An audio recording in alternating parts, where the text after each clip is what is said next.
질의하겠습니다. 이제 기재부 장관님께 네네. 쭉 말씀 좀 몇 가지 묻겠습니다. 오늘 결산에 대한 내용이 좀 포함되어 있어서 네. 작년도 세수결손 원인이나 또 그 대응 과정이 적절했냐 이런 문제식이 있습니다. 네.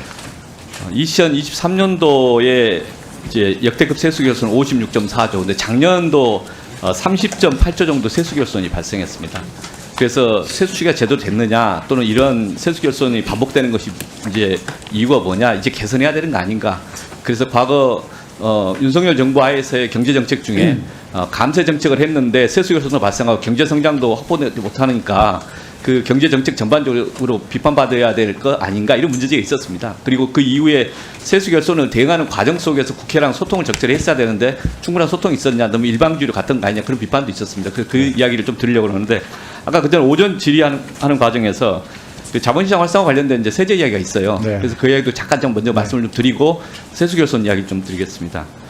이 자본시장 활성화를 하는 것 관련된 이제 목적을 국정과제로 삼고 있는데, 이 상황 속에서 세제 개편이 나오니까 약간 혼선이라고 하는 이제 용어들이 나오는 것 같습니다. 그래서 저는 이 문제에 대해서 정부의 문제식은 충분히 저도 이해하고 세수 기반이 확대할 필요가 있고 정상화돼야 한다는 것들에 공감하는데, 그걸 원상 회복하자는 거였지 않습니까? 근데 지금 현재 소통 과정에서의 분명히 문제제기도 있고, 그러면 그 소통을 좀 적극적으로 해야 되는 거 아닌가 싶습니다. 네. 설명도 설명도 해야 되지만 그 일방적으로 이제 이렇다라고 이게 하기보다는 좀 더 소통해서 좀 수용을 하는 그런 고려를 좀 해주셨으면 하는 말씀을 좀 드립니다. 그래서 저는 그 시장 가격에 대해서 세수가 어떤 영향을 미치는 것에 대한 논쟁이 많이 있는데, 이 부동산 시장 가격 잡겠다고 세금으로 하는 거 실패하는 거지 않습니까? 실제 그렇게 접근해도 안 되고 별도의 고유한 세금의 목적이 있는 거고. 근데 뭐 시장 가격을 높이겠다고 세금 정책으로 되느냐, 저도 그렇게 보지는 않습니다.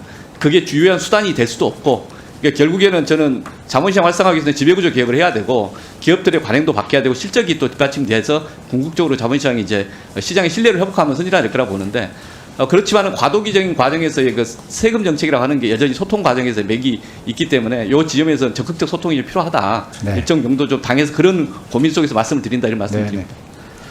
그 다음 주제로 좀 넘어가서 세수결손에 대한 이야기를 좀 드리면, 지금 계속 반복됐습니다.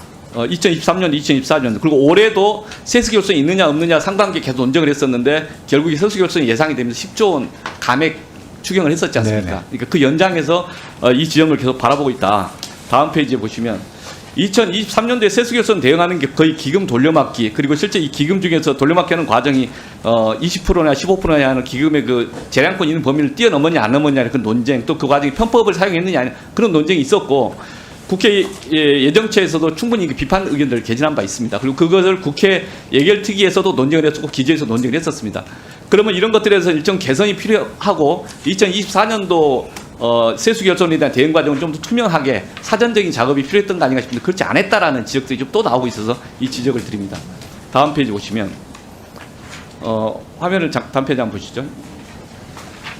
2024년도 세수결손 보시면 30.8조 정도인데 수치가 좀 약간 다른데, 여기서도 여전히 기금 불용 과정 또는 이제 공자기금을 매개로 한 어떤 이제 상환 안 하는 과정, 이 과정들이 계속 반복되고 불용은 좀 줄어들긴 했습니다만, 그래서 여전히 그 비슷한 방식들이 약간의 그 방법들을 한두 개 빼는 상태에서 하고 있는데, 그래서 작년도에도 이게 이런 문제가 발생하면 세입 경정을 하자는 안 했습니다. 앞으로는 이게 반복되면 안 된다, 이런 말씀을 드립니다. 이게 군철 장관의 책임이 아니라 그전 정부에서의 문제였고 책임이지만, 이번에 이제 결산 과정에서는 그런 지점들 함께 평가하고 해야 그 다음 단계에서 서로 신뢰를 갖고 가지 않을까 싶습니다. 특히 도시 이번에 지적되는 것 중에 주택도시기금, 산재기금 등에 대한 그 지적들이 좀 있습니다.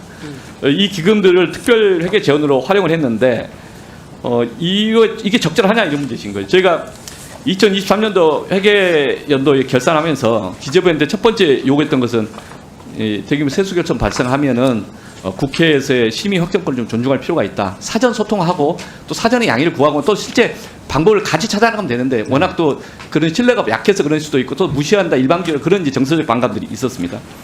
작년에도 이제 이런 문제가 발생해서 세수 재추계하겠다는데 재추계한 것을 적시에 또 공개하진 않았어요. 작년 예산 처리하면 뒤늦게 또 이걸 이야기했고, 또 그게 올해 예산안을 할 때도 반영되지는 않았었고, 근데 그런 지점들을 계속 이야기를 했었습니다.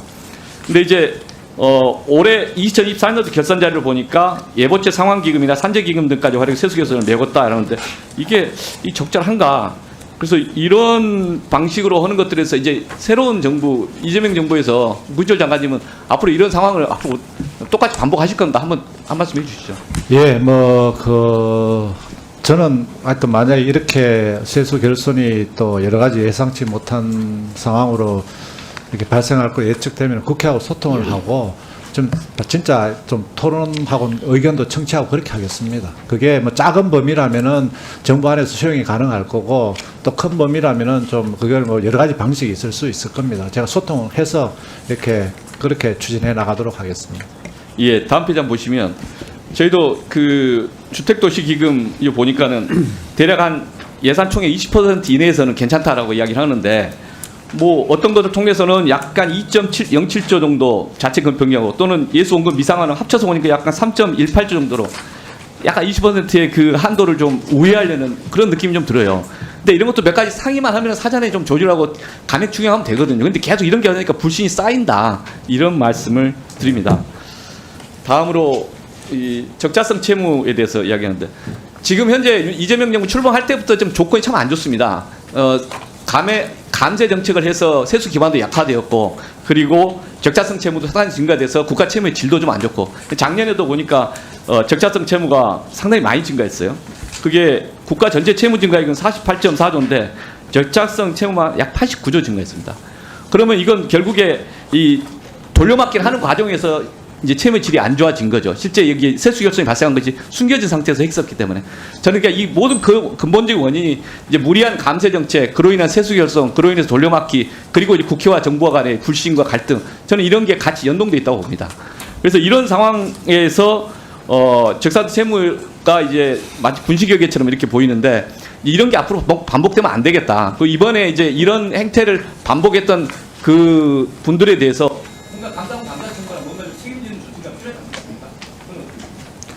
예, 그분들은 또 자기들 나름대로 이렇게 여러 가지 방안을 강구했습니다만, 국회하고 소통이라든지 또 여러 가지 이 국민들이 보시기에 납득할 방법으로 좀 했으면 좋았지 않을까 이렇게 생각하고, 저는 그런 일이 발생한다면 국회하고 소통하고 이렇게 해서 투명하게 그렇게 처리하도록 하겠습니다.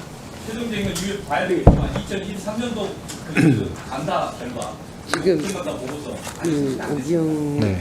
의원님이 얘기할 여기 보면 이게 똑같은 게 반복되고 있습니다. 그럼 이것에 대한 논의는 민중 때문에 일어난 일이 아니잖아요, 일단 이게. 네. 이게 쭉 해왔던 것들이지. 네. 지금까지 쭉. 근데 뭐 장관은 답변은. 네, 수고하셨습니다. 하여튼 더불어민주당 오기영 의원님의 질의는 항상 날카로워요. 다음은 더불어민주당의 조승래 의원님 안 계십니까?